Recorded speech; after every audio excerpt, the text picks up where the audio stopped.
যশোর বেনাপোলের হাকর নদীতে স্বেচ্ছাশ্রমে প্রায় ১৫০ মিটার বাঁশের সাঁকো তৈরি করেছে স্থানীয়রা।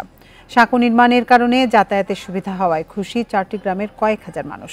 স্থানীয়রা জানায়, আগে বেনাপোলের খেয়াঘাট বেড়িবাঁধ দিয়ে চলাচল করত নামাজগ্রাম, সাদিপুর, গাজীপুর ও বড় আঁচড়া গ্রামের বাসিন্দারা। সম্প্রতি হাকর নদীতে দখলমুক্ত করে খনন করা হলে দুপারের মানুষের যাতায়াতের পথ বন্ধ হয়ে যায়। তাই ভোগান্তি কমাতে ৫০,০০০ টাকা ব্যয়ে স্থানীয়দের স্বেচ্ছাশ্রমে এই কাঠ ও বাঁশ দিয়ে এই সাঁকো নির্মাণ করা হয়। তবে খেয়াঘাট এলাকায় ওভারব্রিজ নির্মাণের দাবি জানায় স্বেচ্ছাসেবীরা।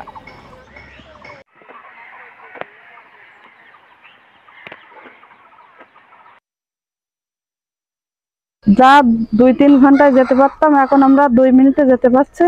ছেলেপিলে বাচ্চা কাচ্চা স্কুলে যেতে অসুবিধা হতো, এখন সুবিধা হয়েছে। আমরা গ্রামের সবাই মিলে জোর চেষ্টা চালিয়ে সবাই উদ্যোগ নিয়ে এটা একটা সাঁকো তৈরি করেছি, যাতায়াতের ব্যবস্থা করছি। সবাই কিছু কিছু টাকা পয়সা তুলে আমরা এই সাঁকোটা তৈরি করার পর থেকে ছেলেপিলে স্কুলে যাতায়াত করতে পারতো না, সেটা এখন সুন্দরভাবে যাতায়াত করতে পারছে।